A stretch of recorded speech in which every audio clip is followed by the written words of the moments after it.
నెల్లూరు జిల్లాలో ఇటీవల మాజీ ఎమ్మెల్యే ప్రసన్న కుమార్ రెడ్డి చేసిన వ్యాఖ్యలు రాజకీయ దుమారం రేపుతున్నాయి. గడిచిన ఎన్నికల్లో కోవూరు నియోజకవర్గంలో వైసీపీ నుంచి పోటీ చేసి ఓడిపోయిన తర్వాత నల్లపురెడ్డి ప్రసన్న కుమార్ రెడ్డి సైలెంట్ గా ఉన్నారు. అయితే ఒక్కసారిగా ఇటీవల ఓ సమావేశంలో వ్యక్తిగత అభిప్రాయంగా ఈ భారతదేశానికి ప్రధానమంత్రిగా 20 సంవత్సరాలు నరేంద్ర మోడీ ఉండాలి అంటూ చేసిన వ్యాఖ్యలు జిల్లా వ్యాప్తంగానే కాకుండా రాష్ట్ర వ్యాప్తంగా చర్చనీయాంశంగా మారాయి. ప్రసన్న కుమార్ రెడ్డి చేసిన వ్యాఖ్యల వెనుక ఆంతర్యం ఏమైనా ఉందా అన్న చర్చ మొదలైంది. ఆంధ్రప్రదేశ్లో 2024 ఎన్నికల్లో దారుణ ఓటమి తర్వాత సైలెంట్ అయిన వైసీపీ నేతలు క్రమంగా నోరు విప్పుతున్నారు. గతంలో తాము చేసిన తప్పిదాలు, పార్టీ చేసిన తప్పిదాలు, వాటి కారణంగా ఎదురైన ఓటమిపై సంచలన వ్యాఖ్యలు చేస్తున్నారు. ఆ క్రమంలో నెల్లూరు జిల్లా కోవూరు మాజీ ఎమ్మెల్యే, వైసీపీ సీనియర్ నాయకులు నల్లపురెడ్డి ప్రసన్న కుమార్ రెడ్డి మనం తప్పు చేశాం, 2024లో బీజేపీతో కలిసి ఉండవలసింది, ఆ పార్టీకి దూరమై నష్టపోయామని హాట్ కామెంట్స్ చేశారు. గత 5 ఏళ్లు పార్లమెంట్లో, లోక్సభ, రాజ్యసభల్లో బీజేపీ తెచ్చిన ప్రతి బిల్లుకు తమ పార్టీ మద్దతిచ్చినట్టు ప్రసన్న వెల్లడించారు.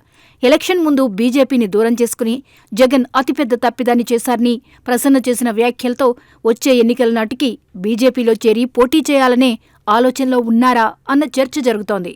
ఒకవేళ బీజేపీకి వెళ్తే ఏపీలో బీజేపీ పార్టీ పరిస్థితి అంతంత మాత్రంగానే ఉంది. పార్టీ మారి కోవూరులో బీజేపీ తరపున ప్రసన్న కుమార్ రెడ్డి పోటీ చేస్తే గెలిచే పరిస్థితి లేదు. ప్రస్తుతానికి నెల్లూరు జిల్లాలో బీజేపీకి ఏ నియోజకవర్గంలోనూ పట్టులేదు. కాబట్టి ప్రసన్న కుమార్ రెడ్డి బీజేపీలోకి వెళ్తారనేది అనుమానమే. ఇక టీడీపీలోకి వెళ్తారా అంటే అక్కడ కూడా ప్రసన్నకు రానిచ్చే పరిస్థితి లేదు.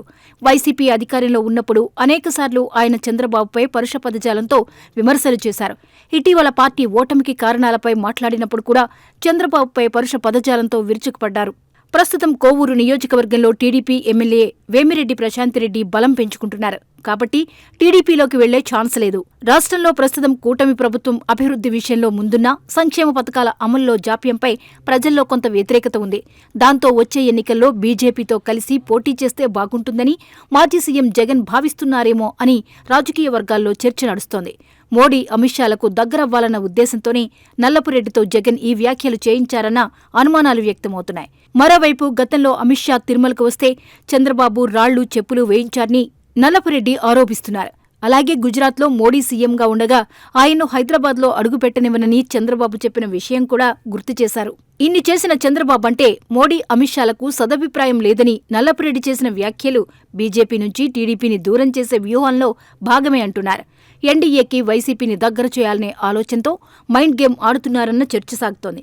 ప్రసన్న కుమార్ రెడ్డి ఈ వ్యాఖ్యలు చేసి రోజులు గడిచిపోతున్నా ఇప్పటి వరకు జగన్ దానిపై స్పందించలేదు. సాధారణంగా వైసీపీలో ఎవరైనా ఇలాంటి వ్యాఖ్యలు చేసినప్పుడు పార్టీ పెద్దల నుంచి స్పందన గానీ, ఖండించడం గానీ జరుగుతుంది. కానీ ఇవేమీ జరగలేదంటే దీని వెనుక మైండ్ గేమ్ ఉన్నట్లే అంటున్నారు. వచ్చే ఎన్నికలలోపు తెలుగుదేశం పార్టీని బీజేపీకి దూరం చేయడమే లక్ష్యంగా ఈ మైండ్ గేమ్ వైసీపీ నాయకులు స్టార్ట్ చేశారన్న అనుమానాలు వ్యక్తమవుతున్నాయి. అయితే బీజేపీ మాత్రం అవినీతి మరకలున్న వైసీపీతో కలిసి వెళ్లే ప్రసక్తే ఉండదని విశ్లేషకులు అంటున్నారు. మరి వేచి చూడాలి. నల్లపురెడ్డి వ్యాఖ్యలపై అటు బీజేపీ, ఇటు జగన్ల రియాక్షన్ ఎలా ఉంటుందో.